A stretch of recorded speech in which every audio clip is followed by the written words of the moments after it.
નમસ્કાર મિત્રો, તો આજે આપણે ભગવાન બુદ્ધ દ્વારા કહેલી વાત કરીશું કે તમે તમારા જીવનમાં માનસિક રીતે મજબૂત બનો. તો તમે તેને અંત સુધી જરૂરથી નિહાળજો. તો હવે જાણીએ કે જીવનમાં માનસિક રીતે કેમનું મજબૂત બનવું. તમે તમારું કામ ચાલુ રાખી શકો અને બીજા દિવસે એ જ શક્તિથી કામ શરૂ કરો, તેનો આધાર તમારી શારીરિક તાકાત પર છે. વધારે કામ કરવાની કુશળતા અને શારીરિક શક્તિ બંને તમારામાં હોવી જરૂરી છે, પણ શારીરિક તાકાત સિવાય તમે કામ ચાલુ રાખી શકો નહીં. જ્યારે તમારામાં શારીરિક શક્તિનો અભાવ હોય ત્યારે તમારા નિર્ણયો નિરાશાજનક બની જશે.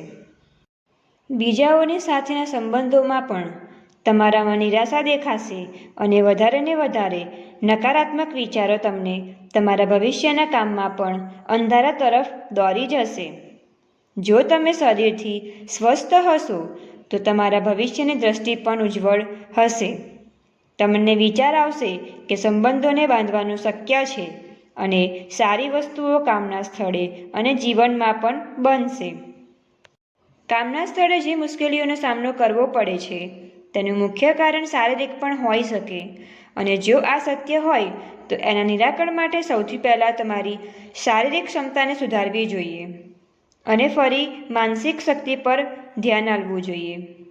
આના વિશે ભગવાન કૃષ્ણની એક કથા છે કે તેઓ જન્મ્યા પહેલાં જ તેમને મારી નાખવાની તૈયારી થઈ ગઈ હતી, પણ તેમાંથી તેઓ આબાદ ઉગરી ગયા.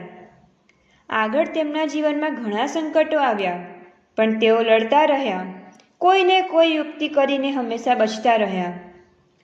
કોઈ પ્રસંગમાં તો તેમને રણ છોડીને ભાગી જવું પડ્યું હતું, પણ મારા જીવનમાં આટલી બધી તકલીફો કેમ છે એવું તેમણે ક્યારેય વિચાર્યું નહીં, અને તેમને પોતાની જન્મકુંડળી ક્યારેય કોઈને બતાવી નહીં, ના ઉપવાસ કર્યા, ના કશે માનતા રાખી. માટે આ પ્રસંગ યાદ રાખવા જેવો છે અને વિચારવા જેવો પણ છે. તેમણે તો યજ્ઞ કર્યો તે ફક્ત ને ફક્ત કર્મોનો. યુદ્ધના મેદાનમાં જ્યારે અર્જુને ધનુષ્ય બાણ નીચે ફેંકી દીધા હતા ત્યારે ભગવાન શ્રી કૃષ્ણએ ના તો અર્જુનના જન્માક્ષર જોયા, ના તો કોઈ દોરો કે ત્રાવીજ આપ્યા.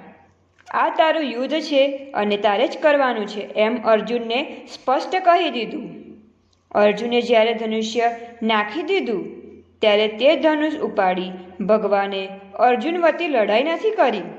બાકી શ્રી કૃષ્ણ ભગવાન ખુદ મહાન યોદ્ધા હતા. તેઓ એકલા એક હાથે આખી કૌરવોની સેનાને હરાવી શકે તેમ હતા, પણ ભગવાને શસ્ત્ર હાથમાં નહોતું પકડ્યું. પણ જો અર્જુનને લડવાની તૈયારી બતાવી તો તેઓ તેના સારથી બનવા તૈયાર હતા. આ રીતે ભગવાન સૌને સમજાવે છે કે જો દુનિયાની તકલીફોમાં તું જાતે લડીશ તો હું હંમેશા તારી આગળ ઊભો હોઈશ. તારી તકલીફોને હું હળવી કરી નાખીશ અને તને માર્ગદર્શન પણ આપીશ. આ જ સાર છે. જ્યારે તમે ભગવાનની ભક્તિમાં જોડાઓ છો ત્યારે તમારે એટલી જ વિનંતી કરવાની કે ભગવાન મારી તકલીફોથી લડવાની મને શક્તિ આપજો, નહીં કે ભગવાન મારી તકલીફોથી છુટકારો આપજો. ભગવાન તમારી પાસે ઉપવાસ નથી માગતા, નહીં કે તું ચાલીને આવ કે બીજું કંઈ માગતા. ભગવાન માગે છે તો તમારું સ્વાર્થ વગરનું કર્મ.